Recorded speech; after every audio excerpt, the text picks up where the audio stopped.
The sound hits her first, a thin, desperate wail that cuts through the dusk. Josephine Gable freezes her hand, gripping the worn stock of her Winchester. It's the wrong sound for this place this time of evening. This is the hour of the predator. And right on cue, a second sound answers the low, territorial growl of a wolf. She's standing at the edge of the rocky canyon, locals call the wolf's jaw. And now, caught between the cry of the helpless and the growl of the hungry, she has to make a choice that will either cost her life or shatter her soul. The Arizona Territory in 1878 was not a land that offered grace. It was a kiln baking the life from the earth and the mercy from the hearts of men. Josephine Gable knew this better than anyone. Her homestead, a defiant scar of logged pine and tilled dust, was 5 miles from the nearest neighbor and 15 from the struggling settlement of Dry Wells. It was a life of isolation, purchased with the life of her husband Silas, who had been taken by cholera 2 years prior. Now there was only the wind, the grit, and the silence. This evening the silence was broken. Josephine crept forward, her rifle leading. The sun bled out behind the western mesas, painting the sky in violent hues of purple and orange. The wailing was intermittent, weak. The growling, however, was constant. She reached the lip of the den, a shadowed cleft in the rust-colored rock. Below her, not 10 yards away, were the wolves. A large grey male, the alpha, stood with his shoulders high. But it was the she-wolf, the matriarch, that held Josephine's attention. She was not attacking. She was sitting on her haunches, watching, and between the wolves and the rock wall lay the source of the cry. It wasn't a coyote pup. It was a human baby. It was wrapped tightly in a deer-hide cradleboard, intricate with blue and yellow beadwork. Apache. Josephine's blood ran cold. This was Chiricahua land. Taking this child was a declaration of war. It was theft. It was suicide. The settlers in Dry Wells spoke of the Apache not as people, but as ghosts who moved without sound and dealt only in death. To be found with one of their infants was to invite a slow, agonizing end. The baby cried again, a hopeless, gasping sound. Josephine looked at the she-wolf. Their eyes met across the small distance. There was no malice in the animal's gaze, only a strange, ancient patience. It was as if the wolves were not predators here, but guardians. "Leave it." The voice of survival in her head was cold and practical. "It's not your fight. It's not your blood. Ride away." But Silas's face flashed in her mind. The small, unmarked grave beside their cabin. The child they had buried, taken by the same fever that had ravaged Dry Wells. The crushing hollow silence of her cabin. The she-wolf tilted her head as if giving permission. "God help me," Josephine whispered. She didn't run. She walked slowly, deliberately down the incline. Her Winchester was aimed at the alpha, but her eyes were on the cradleboard. The male wolf rumbled a sound like distant thunder, but the female whined a soft, short note. The male fell silent. Josephine reached the baby. It was tiny, its face smeared with dust and tears, its dark eyes wide with terror. She unhooked the cradleboard from the rock it was leaning against. She backed away, step by agonizing step. The wolves did not move. They just watched. She turned and scrambled up the rocky incline. She did not run until she reached her horse, mounting in a clumsy, desperate heave. She secured the cradleboard across her saddle, spurred the animal, and did not look back. She rode hard, the thud of hoofbeats matching the frantic hammering in her chest. She expected the air to fill with the high-pitched ululation of an Apache war cry. She expected an arrow in her back. Nothing came. Only the wind howling its disapproval. She reached her cabin and slammed the thick pine door, dropping the bar into place. She lit a lantern, her hands shaking so badly it took 3 matches. She laid the cradleboard on the table Silas had built. The baby had stopped crying and was just watching her with huge black eyes. It was a boy. He was weak, his skin hot to the touch. He was dehydrated, starving. "What have I done?" she said to the empty room. She spent the night in a frantic, desperate attempt to save him. She had no mother's milk. She took the precious, guarded supply of milk from her one goat nanny. She boiled it with water and a tiny pinch of sugar, cooled it, and fed it to the infant drop by drop from a soaked strip of clean linen. He was sick. A low fever rattled his small frame. Josephine bathed him, wrapped him in one of Silas's old flannel shirts, and rocked him by the cold hearth. She sat in the dark, her rifle across her lap, waiting for the dawn, and for the death she was sure she had invited across her threshold. She must have dozed upright in the chair, because the sliver of light under the doorframe startled her awake. It was morning. She was alive. The baby was alive, breathing shallowly against her chest. She rose, her joints aching. She named him, right then, a name of survival. "Adam," she whispered, "because you are the first." She unbarred the door, easing it open, expecting to see the silhouette of warriors against the sunrise. The porch was empty. No, not empty. Hanging from the hitching post, perfectly and cleanly butchered, was the haunch of a freshly killed deer. Josephine stepped out, scanning the ridgeline. Nothing. No one. She looked at the ground, at the dust she knew as well as her own reflection. There was only one set of tracks. Moccasins. They led from the ridge, stopped at the porch, and then vanished, as if the visitor had simply melted back into the earth. The message was clear. "We know where you are. We know what you have. This is not a gift. It is a payment." For now, Josephine's fear did not lessen. It changed. It became colder, sharper. She looked at the deer meat, then back at the sleeping child in her arms. She had not stolen a baby. She had been given a responsibility, and the price was now being set by people she could not see. She unhooked the meat, her mind racing. This was not an act of war. It was something else entirely. Something far more complicated, and perhaps far more dangerous.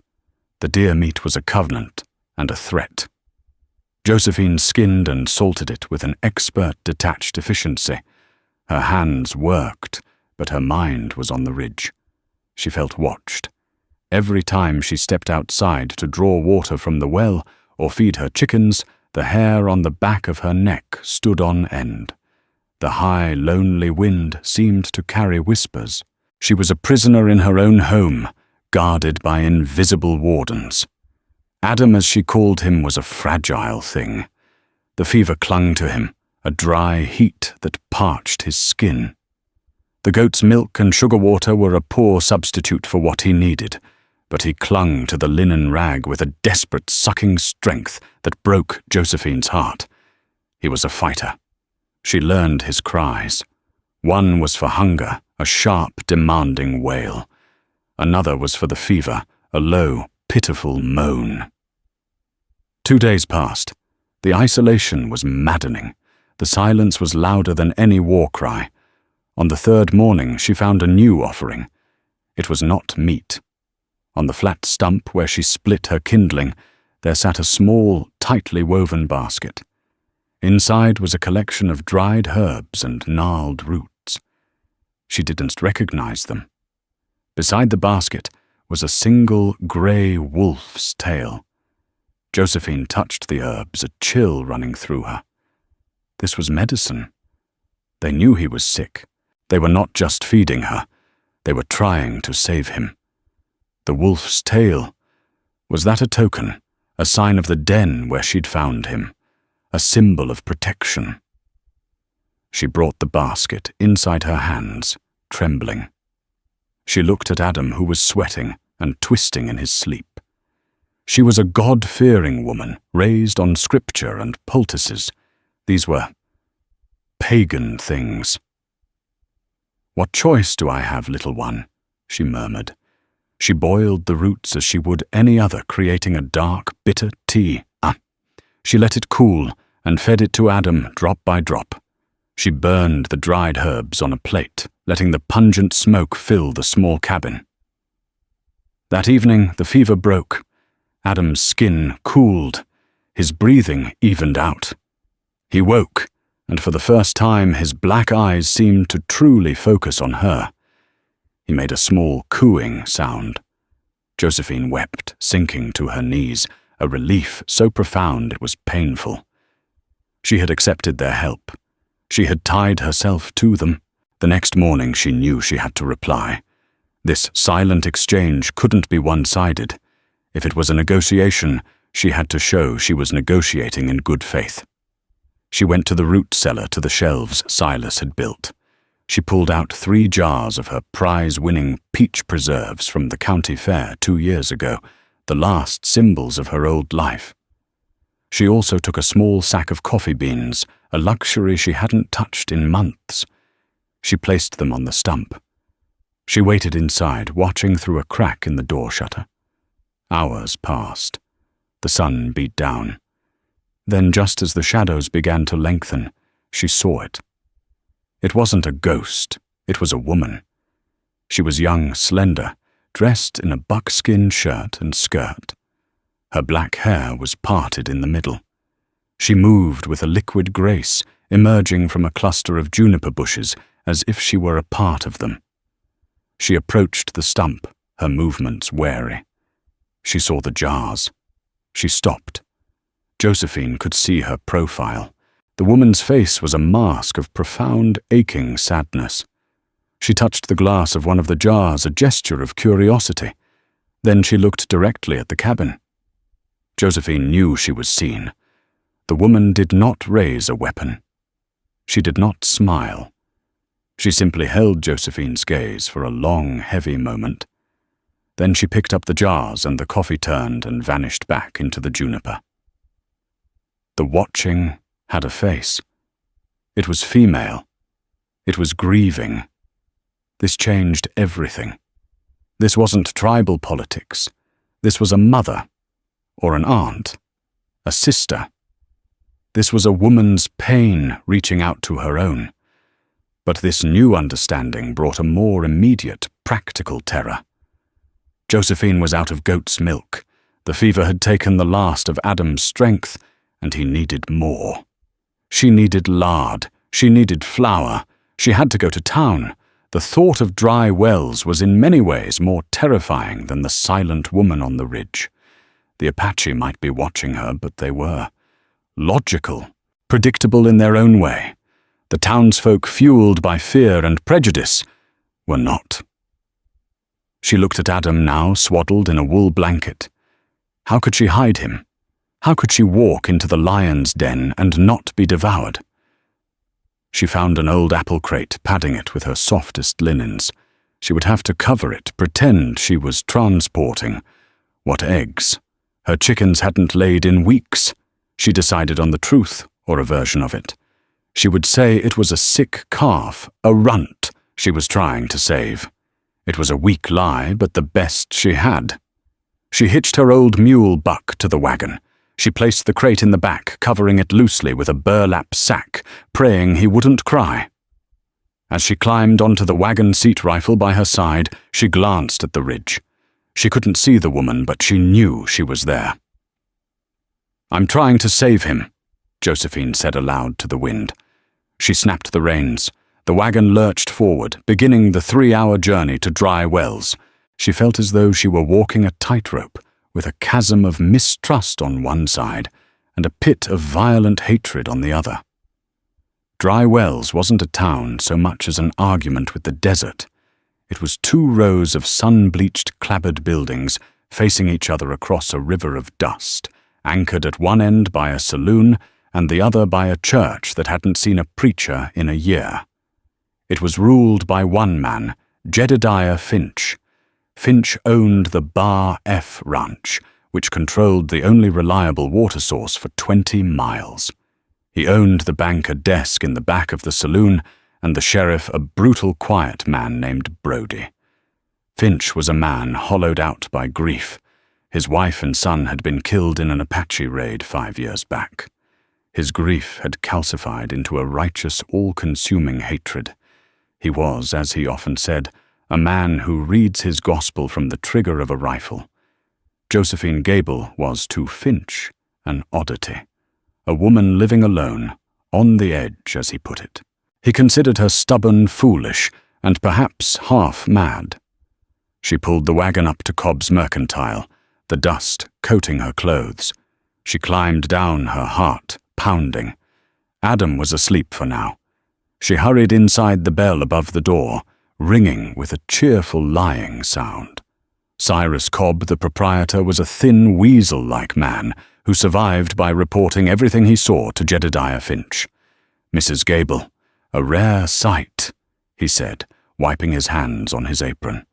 "Thought the heat had baked you into your cabin." "Just busy, Mr. Cobb," Josephine said, her voice tight. She grabbed a sack of flour and a tin of lard. She needed one more thing. "Got any sugar teat fixings?" she asked, trying to sound casual. "My nanny's milk has gone sour." Cobb raised an eyebrow. "Sugar teat ain't seen you buy muslin and sugar for, well, not since." He trailed off, realizing his mistake. Not since her own child had died. "It's for a calf," Josephine said too quickly. "A runt. Sickly." Cobb's eyes flickered with suspicion. "A calf. Right. Heard strange things from your quarter, Mrs. Gable. Smoke signals. Wolves howling at midday." "I don't know anything about signals, Mr. Cobb, and wolves howl when they please. Now the muslin." He slid it across the counter, his eyes narrowed. "You be careful out there. Sheriff Brody's put a new bounty out. $50 for any Apache's scalp. $10 for a squaw's." Josephine's stomach turned to ice. "That's awful." "That's the price of peace, ma'am," said a deep voice from the doorway. Josephine turned. Jedediah Finch filled the entrance, blocking the light. He was a tall, broad man, dressed in a fine black coat, despite the heat. Sheriff Brody stood behind him, a shadow with a badge. "Mr. Finch," Josephine said, nodding. "Mrs. Gable." Finch stepped inside his spurs, ringing on the floorboards. He dominated the small space. "Mr. Cobb here tells me you're raising a calf." He walked past her toward the window which looked out onto her wagon. "A runt," Josephine said, her hand clenching the counter. "A runt, I see." Finch stared at the wagon. "I lost my boy, William. Did you know that William Finch, he was 9. They didn't just kill him. What they did." He stopped, his jaw working. "There is no tame Apache, Mrs. Gable. There is no good Apache. There is only the one you haven't killed yet." I'm sorry for your loss, Mr. Finch. I truly am. But I am just trying to survive, same as you." "Are you—" Finch turned, his eyes piercing. "Because survival out here means choosing a side. There ain't no middle ground. You're either with civilization, or you're with the savages who want to burn it down." From the wagon, a sound, a tiny muffled cough, then a thin wail.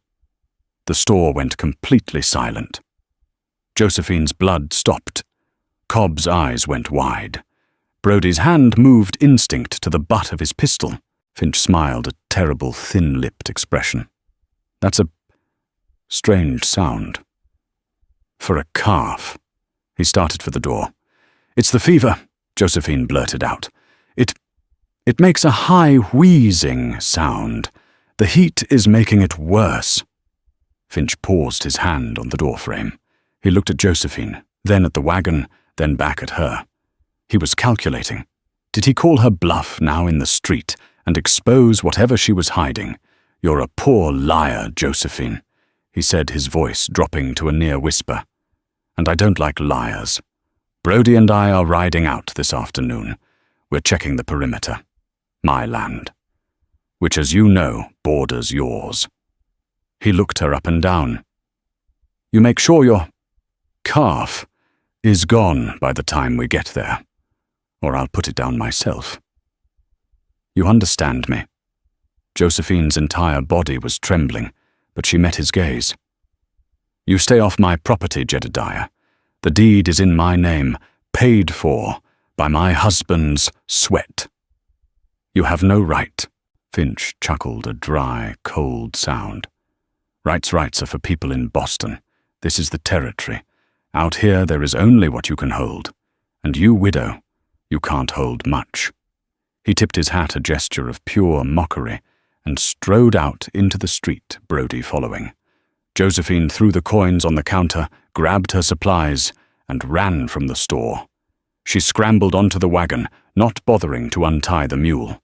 She took her knife and sawed through the reins. "Go buck higher," she screamed, striking the mule's rump with the flat of her hand. The wagon bolted, lurching down the street and onto the open trail. She didn't look back. She had a 3-hour ride, and she figured at best a 4-hour head start. The ride back was a blur of panic. Adam cried, jolted by the wagon's frantic pace. "Hush, little one, hush!" she pleaded, tears of terror and rage streaming down her face, cutting clean tracks through the dust on her skin. She was no longer on a tightrope. She was in a vice, and both sides were squeezing. She arrived at the cabin in a cloud of dust, her mule panting and lathered. She carried Adam inside, barred the door, and immediately went to the window. She had hours, maybe less. Finch was a rancher, but he was also a tracker. She was trapped. If she ran, where would she go? Into the desert. She and Adam would be dead in 2 days. If she stayed, Finch and Brody would arrive, and the outcome would be the same, just faster and more violent. She paced the small cabin, Adam in her arms, her mind a whirlwind of impossible scenarios. As dusk fell, casting long, menacing shadows, she saw movement on the ridge. It was the Apache woman. Narlin Josephine had started to call her in her mind, though she had no idea of her true name. She was not alone. With her stood an older man, tall and severe, his hair greyed. He wore a simple breechcloth and moccasins, his bearing radiating an authority that needed no badge or black coat. They were watching the cabin. They had to have seen her frantic return. Josephine made a decision. It was desperate. It was insane. But it was the only one she had left. She grabbed one of Silas's old white shirts. She walked out onto the porch Adam held tight to her chest. She waved the shirt over her head, a surrender, a plea, a request for parley. The 2 figures on the ridge remained still as statues. Josephine weighted her heart in her throat. The sun dipped lower.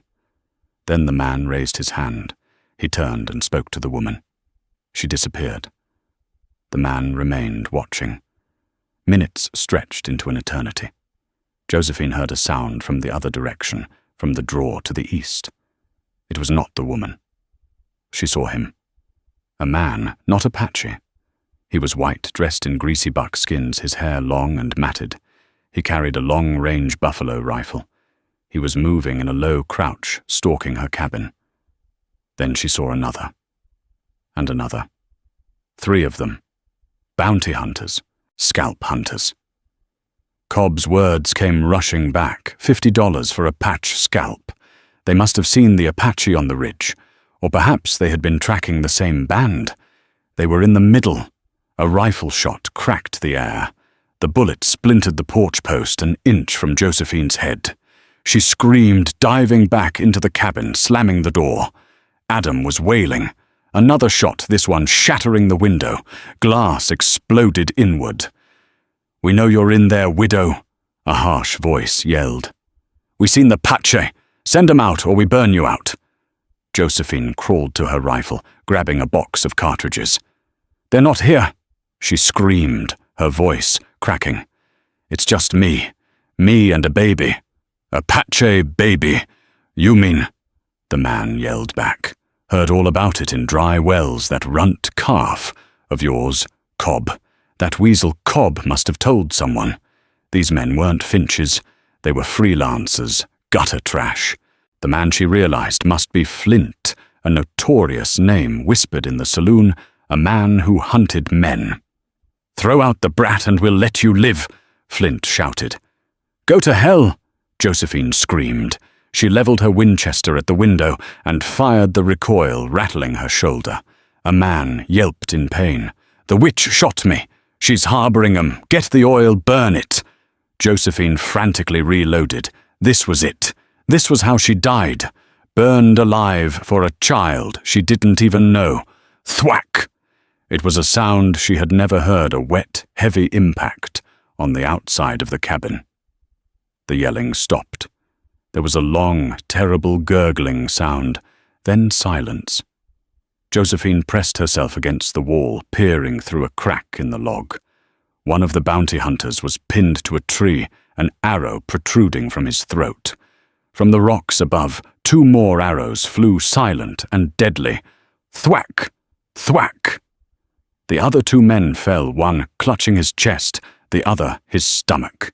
They were dead before they hit the ground. The attack had lasted less than 10 seconds. The silence that returned was heavier, more profound than before. Josephine stared her mind, unable to process. The man on the ridge, the old man, was gone. She waited. 1 minute. 5. She eased the door open. The metallic tang of fresh blood hit her. The 3 men were dead. And in the center of her yard, stuck upright in the dust, was an arrow. It was different from the ones that had killed the hunters. It was not fletched for war. This one was old, its markings faded. The sinew wrapping was brittle, and the obsidian arrowhead was broken. The tip was missing. It wasn't a weapon. It was a message. Josephine walked slowly toward it. She knelt, touching the broken stone. It was a warning, a different warning. The bounty hunters were one threat. This arrow, it meant something else. She looked up at the ridge. The old man was back. He was watching her. He had just saved her life. He had revealed his position, used his warriors to protect her, to protect Adam. But the broken arrow, it felt like an accusation, or a shared history, a piece of a story she didn't understand. She heard a new sound, hoofbeats, many of them, coming fast from the direction of Dry Wells. Finch, it was full dark now. She had been saved from the wolves, only to be delivered to the lion. She ran inside, grabbed Adam, and blew out the lantern. She stood in the dark, her back to the wall rifle in hand, and waited. The posse from Dry Wells was not quiet. They rode in like a thunderstorm, horses, snorting men, cursing and yelling. "Josephine Gable," Jedediah Finch's voice boomed across the yard. "Come out, or by God, we're coming in." Josephine stayed silent, her heart hammering against her ribs. Adam, as if sensing the terror, was perfectly still. "You see that boss?" It was Sheriff Brody. "Bodies. 3 of them." A moment of silence. "Flint," Finch said, his voice hard. "And his gutter rats. Arrows. The Apaches were here." "Told you she was harboring them," another man yelled. "Light the torches," Finch ordered. The yard was suddenly illuminated by the flickering, hellish light of 3 torches. Josephine could see their silhouettes through the broken window. "Gable," Finch shouted again. "Last chance you're aiding the enemy. That's a hanging offense. Send out the brat." Josephine knew she had no choice. She could die in the dark or die in the light. She unbarred the door and stepped out onto the porch, Adam held in the crook of one arm, the Winchester in the other. Finch and his 6 men stared.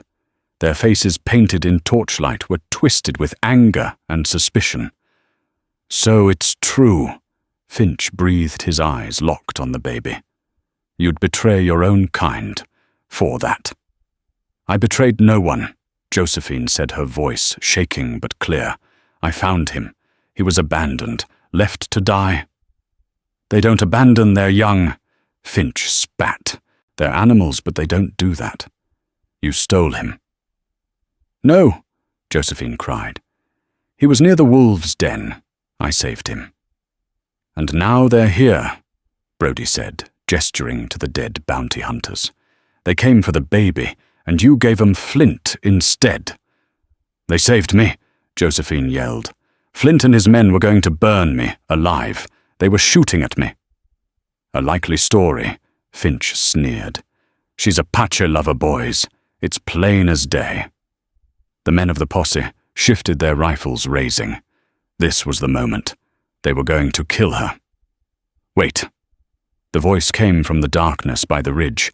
It was not Josephine's. It was deep calm and spoke perfect, unaccented English. The posse spun around. The old Apache man stepped into the torchlight. He was alone. His hands were empty, held open at his sides.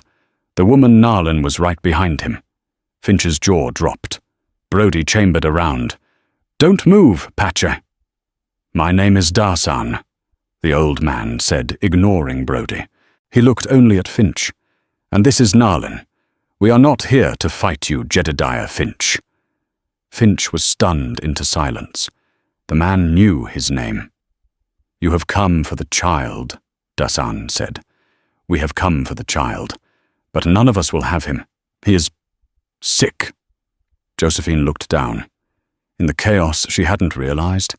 Adam was no longer just sleeping. He was limp. His breathing was shallow, a faint, rattling sound. The fever had returned worse than before. The stress, the smoke. It was killing him. He's burning up. Josephine whispered, her own conflict evaporating, replaced by a cold, maternal terror. He needs a doctor. She looked at Finch, her enemy.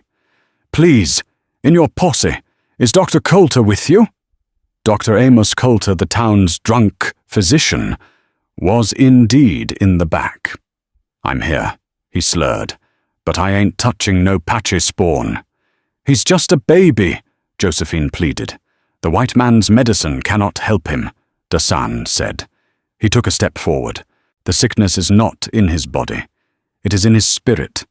He has been torn between two worlds, and it is pulling him apart. Stay back, Brody warned. Josephine wore. Darsan said, his eyes finding hers. You saved his life. Now you must save his soul. You must choose. Choose what? She cried. Us or them. He nodded at Finch. Let me see the child. I am a Dean, a medicine man. I can walk the path he is on. I can call him back.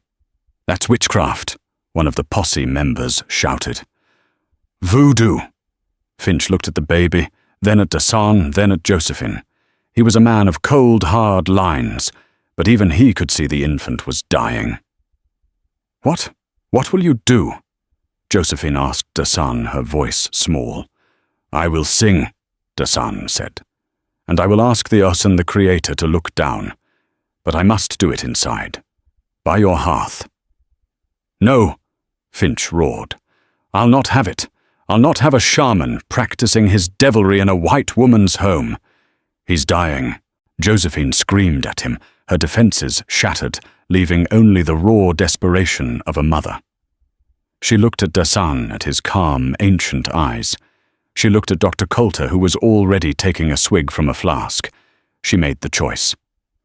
Get off my land, she said to Finch, her voice dropping to a low, dangerous growl. What did you say? Finch's face purpled. I said, get off my land, all of you. She raised the Winchester and aimed it squarely at Jedediah Finch's chest. You will not stop this. You will not let him die. Go! Now!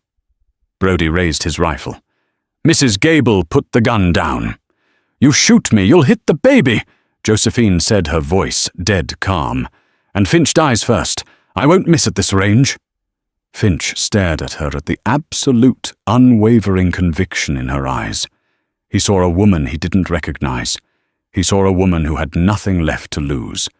And from the ridges a sound, the low, unmistakable call of an owl, and another, and another. A signal. They were surrounded.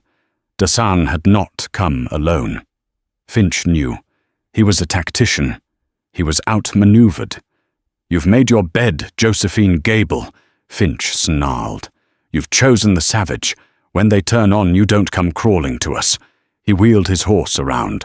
"Posse, we're leaving. Let the witch and the heathens have their night." He rode off, his men following, casting nervous glances back at the dark ridges. Josephine's arms shook so badly she almost dropped the rifle. She slumped against the doorframe. Dasan and Nalin walked onto the porch. Nalin, her eyes filled with tears, simply touched Josephine's arm. "Quickly," Dasan said. "There is little time." They went inside. Josephine lit the lantern, her hands shaking. Dasan knelt by the hearth. Nalin took Adam from Josephine's arms. She held him not as a stranger, but as family, murmuring to him in the soft, flowing sounds of the Apache language. Dasan opened a small pouch from his belt. He took out pollen herbs and a small blue stone fetish.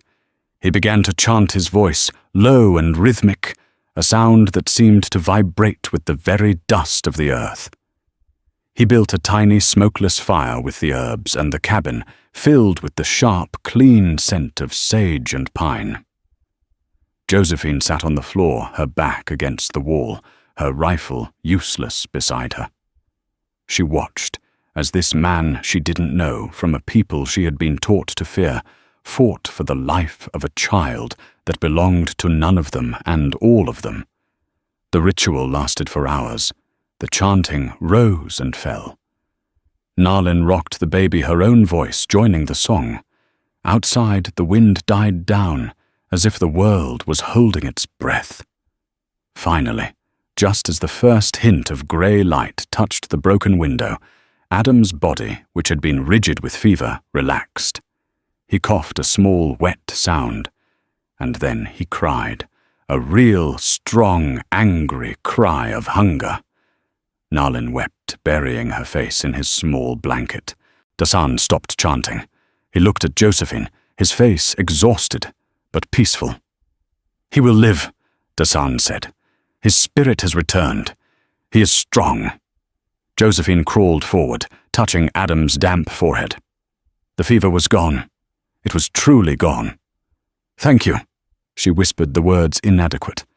"He is the son of Tari," Dasan said, as if this explained everything.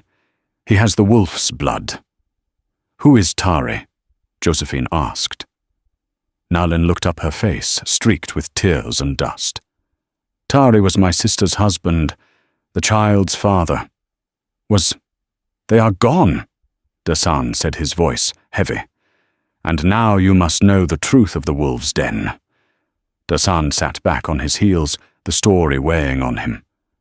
Nalin rocked Adam, who was now sleeping a true, peaceful sleep. "We are Chiricahua," Dasan began, "but not of the band you fear. We are not Cochise's people. We are, or were, a smaller band led by a man named Tari." "The baby's father," Josephine clarified. Dasan nodded. Tari was a dreamer. He believed in peace. He believed the White Eyes and the Endi, the people, could share the land. He was young. He was wrong. Nalin took over her English, more hesitant, but clear. "Tari's wife, my sister, was named Ishtar. She was very special. She had a connection to the spirits, to the animals, the wolves, the den where you found him. That was her sacred place. They knew her. They protected her." Josephine's mind flashed back to the she-wolf, her patient, intelligent gaze. It hadn't been an animal's stare. It had been a recognition. "What happened?" Josephine asked. "Tari made a deal," Dasan said, his voice hardening, "with the soldiers from Fort Bowie. He would show them a pass through the mountains. In exchange, they would give his people safe passage south to Mexico, away from the fighting. Away from men like Finch." It was a trap, Nalin whispered, her voice breaking. Both sides betrayed him, Dasan said. The soldiers were going to ambush him at the pass, but they were not the only enemy. A warrior from another band, a rival who hated Tari for his peace, told the Nantan captain that Tari was leading them into an ambush. And he also told the scalp hunters. Flint, Josephine breathed. Dasan nodded grimly. The man you call Flint. He and his men were paid by the rival warrior to wipe out Tari's peaceful band to make it look like the soldiers had done it. They attacked Tari's camp at dawn. It was a massacre. Nalin was openly crying now. My sister Ishtar, she knew. She felt them coming. She ran with her baby. Tari died trying to give them time. Ishtar ran to the only place she knew she would be safe. The wolves' den. Josephine pictured the young woman, terrified, bleeding, scrambling through the rocks. She was wounded, Nalin continued. A bullet. She knew she was dying. She put her son, Goklaye, he who yawns, into the cradle board. She sang to the wolves. She asked them to protect him, to wait. She knew we would come. We are her mother's people, Dasan said. We were 10 miles north. We heard the shots. We were too late. We found the camp. We found Tari. We tracked Ishtar to the den, but when we arrived, she was gone, and so was the child. You thought I took her? Josephine was horrified. No, Dasan said. We found her body hidden in the rocks. She had died. But the baby was gone.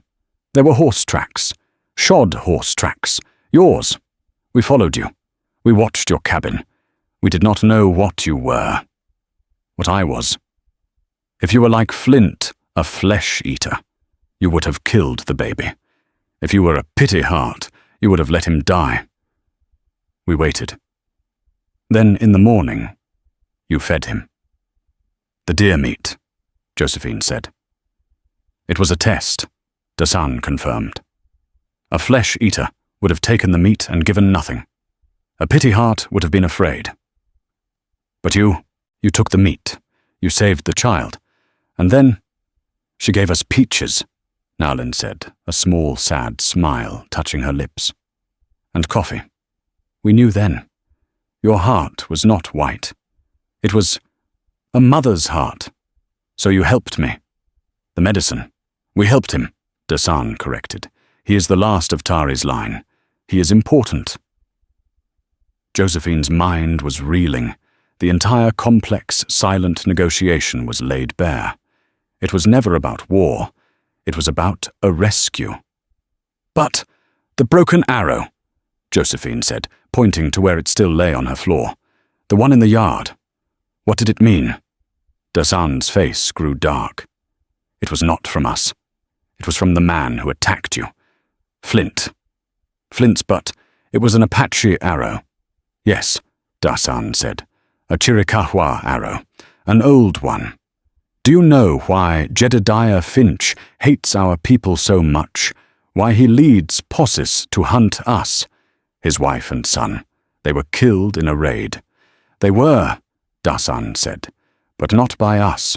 Josephine felt a cold dread settle in her stomach. What are you saying? The raid.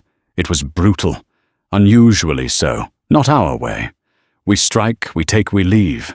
This was a massacre like Tari's. We found the bodies. And near the Finch homestead, I found an arrow. An arrow just like that one. Its tip broken off in the same way. I don't understand.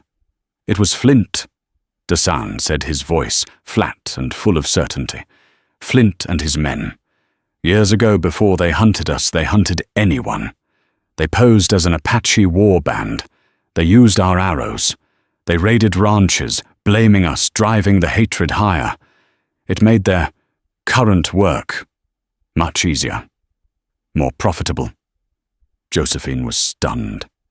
Jedediah Finch, his whole life, his hatred, it's all built on a lie. He hates a shadow, Dasan said. But the man who truly murdered his family, he shakes his hand in the street. Flint has been living off Finch's bounty, a bounty that exists because of what Flint himself did. Josephine looked at the broken arrow, then at the bodies in her yard. The terrible, staggering karma of it. The poison had finally come full circle. Does Finch know? How could he? Dasan said. He sees an arrow, he sees an Indian. He does not see the man. But now he must. What do you mean? He is coming back, Dasan said. He did not leave because you aimed a rifle. He left because he was outgunned. He is coming back with more men. He will come with the sun. But Adam is safe now. You're here. Can't we just leave and go where? Dasan said. Finch will hunt you. He will hunt us. He believes you are partners. No, the lie must be broken. Today, at this cabin. How? Dasan picked up the broken arrow. With this. This is the only medicine that can cure his sickness. He looked at Josephine, his eyes asking the final, terrible question. You are the bridge, Josephine Gable, he said. You stand between our world and his. Will you hold or will you break? Josephine looked at the sleeping child, his face calm for the first time. She had saved his body. Dasan had saved his soul. Now she had to save his future. I will hold, she said. Dawn broke not with a gentle light, but with the hard metallic glint of sunlight on rifle barrels. Jedediah Finch had returned. He brought not just his own posse, but men from dry wells whipped into a frenzy. There were at least 15 of them, fanned out in a semicircle at the edge of Josephine's cleared yard. They were a grim, determined line of farmers and ranchers, their faces set. This is it, then, Josephine said, checking the load in her Winchester. Stay inside, Dasan commanded. He and Nalin stood near the door. You are the mother. You protect the child. This is for us to finish. No, Josephine said, strapping Adam's cradleboard to her own back. The baby was secure, protected by the thick wood and her body. I am the bridge. Remember, a bridge has to be anchored on both sides. They won't listen to you. They might listen to me. Dasan studied her, a flicker of profound respect in his eyes. You have the heart of a warrior, Josephine of the Gable. I have the heart of a mother, she replied. That's worse. She walked out onto the porch, rifle held at her side, muzzle down. Finch, she yelled. Jedediah Finch rode his horse forward, stopping 20 yards away. Sheriff Brody was at his side. So the Apache lover shows her face. Finch called, his voice thick with contempt. We're done talking, Mrs. Gable. We're here to burn the nest. Send out the shaman, or we'll burn you with him. He is not my enemy, Jedediah, and he is not yours. He's Apache. That's all I need to know. You're wrong, Josephine screamed. You've been wrong for 5 years. Finch's face darkened.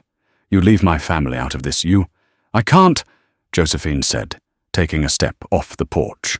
Because that's what this is about. The men who were here last night. Flint. You saw the arrows. You thought they were from him. She pointed as Dasan stepped out of the cabin, his hands held high and empty. There's your killer, Finch! Brody yelled, aiming his rifle. No, Josephine shouted. Flint's men used those arrows. Don't you understand they posed as Apache? That's a lie, Finch roared. A Apache trick. Is it? Dasan's calm voice cut through the tension. He held something up, the broken arrow. That's the arrow they used, Dasan said. I found one just like it 5 years ago, at your ranch, in the ashes of your barn. Its tip was broken just like this. Finch's entire body went rigid. What? What did you say? He's lying, boss, Brody said, but his voice was uncertain. Am I? Dasan said. Ask your man. Ask Sheriff Brody. Ask him what Flint told him last night in the saloon in Dry Wells."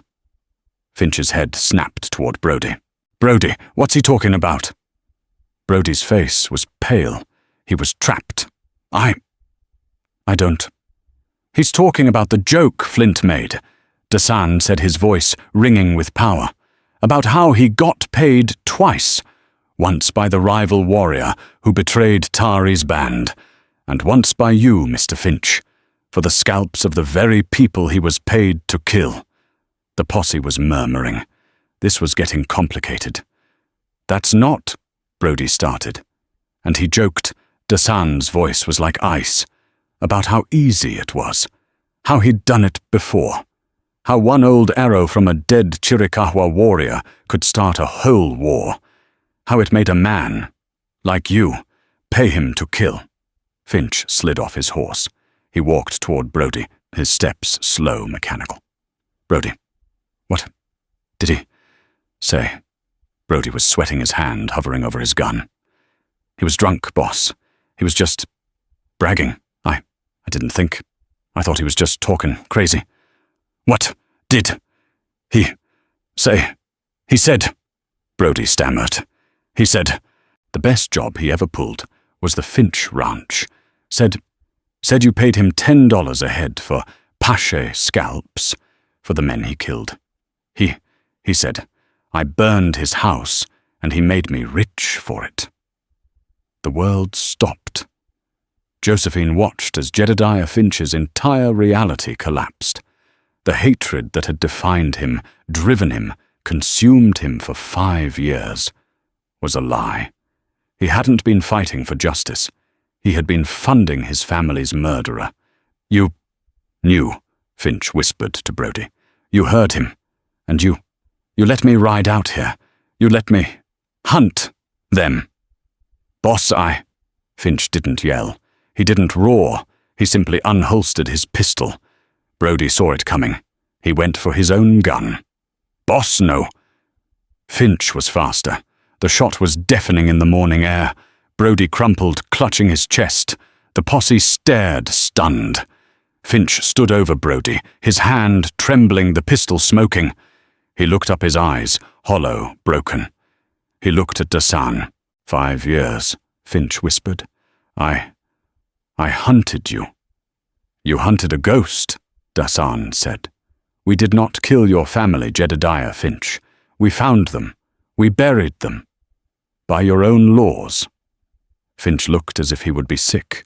He turned, staggering, and looked at the bodies of Flint and his men still lying where they fell. He walked over to Flint's body.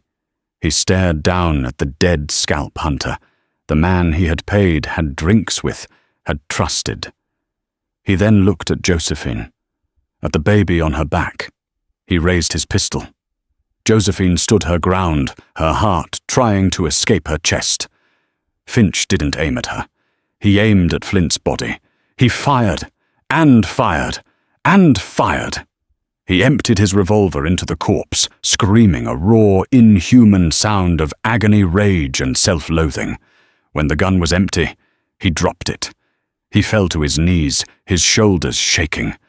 The great, terrible Jedediah Finch, the Iron Man of the territory, was sobbing in the dust. The standoff was over. The men of the posse, silent, horrified, and ashamed, slowly lowered their rifles. One by one they turned their horses and rode away, leaving their leader to his grief. Josephine walked over to him. Dasan and Narlin followed. Finch looked up, his face, a ruin. I killed them," he whispered, meaning his own family. "My money. My hate. The blood is on Flint's hands," Dasan said, his voice surprisingly gentle. "But the hate was your own. It blinded you. It is a poison, for all of us." Finch looked at Adam, asleep on Josephine's back. He is the son of Tari," Dasan said. "A man of peace, murdered by the same man you paid." Finch closed his eyes. He had no more words. He pushed himself to his feet. He walked to his horse, climbed on, and rode away, not toward Dry Wells, but east toward the rising sun, a broken man riding into the glare. Josephine Dassan and Nalin stood in the yard, surrounded by the dead. The war, at least this one, was over. "It is done," Dassan said. "Is it?" Josephine asked, the weight of the morning settling on her. "No," Nalin said, touching her arm. "Now the hardest part." She was looking at Adam. They went inside the cabin, a wreck of glass and smoke. Nalin took the cradleboard from Josephine's back. She unwrapped Adam, kissing his small head. "We must go," Dassan said. "The White Eyes will come back. This truce is only with one man, and he is gone. It is not safe for us, or for him." Josephine's heart seized. She knew what this meant. "You're taking him." "He is our blood," Nalin said, her eyes filling with tears again. "He is the last of Tari. He is our future." "But—" Josephine looked at the child she had fought for, had nearly died for. He is yours too," Nalin said. "In your heart. He will be safer with me." Josephine argued, her voice desperate. "You're going into the wilderness. The soldiers. And here with you," Dassan countered. "He will be a breed, an outcast. He will be hated by your people. He will be a target. He will never be one of you. With us, he will be a chief. He will be loved." Josephine knew he was right. The brutal, terrible truth of it settled on her. Her love was a cage.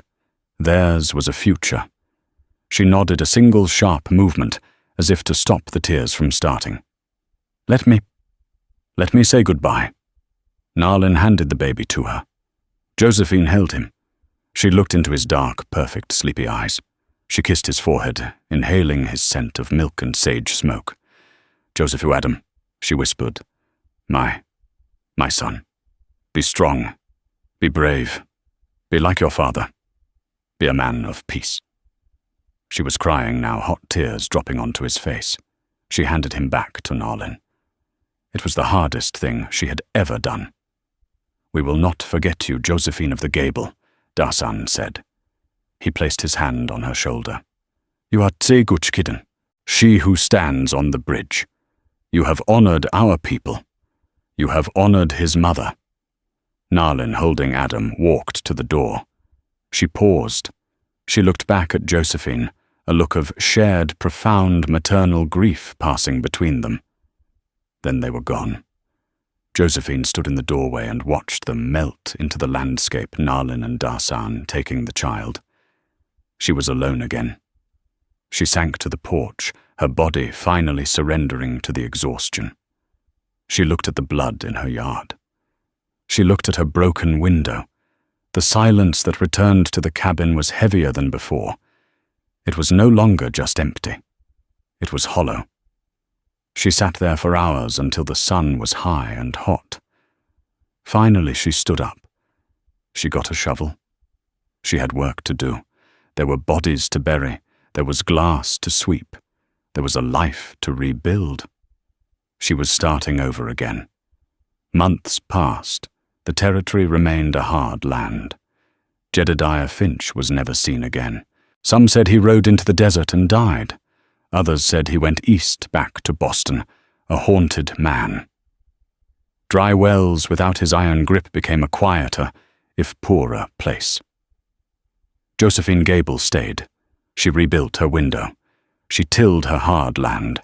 She tended her goat. Her cabin was silent, but she was no longer afraid of the ridge.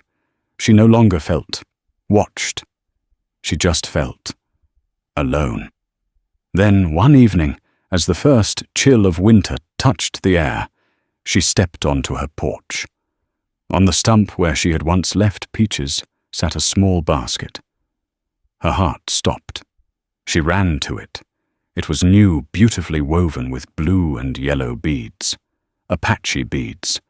Inside was a single, perfect grey wolf's feather. Josephine clutched it to her chest. She looked up at the ridge. She couldn't see anyone. But she knew. They were safe. He was safe, and they had not forgotten her. She was not alone. She was Tsi Gooch Kidden. She was the bridge, and the connection held. That's the story of Josephine Gable, a story that isn't written in any history books, but was etched into the hard-packed dust of the Arizona Territory. It's a story that proves that real-life courage isn't about the gunfights or the glory. It's about the impossible choices made in the silence of a lonely cabin. It's about a woman who looked into the face of her enemy and saw not a savage but a mother. She faced down the hatred of her own people, not with bullets, but with a truth that was sharper than any knife.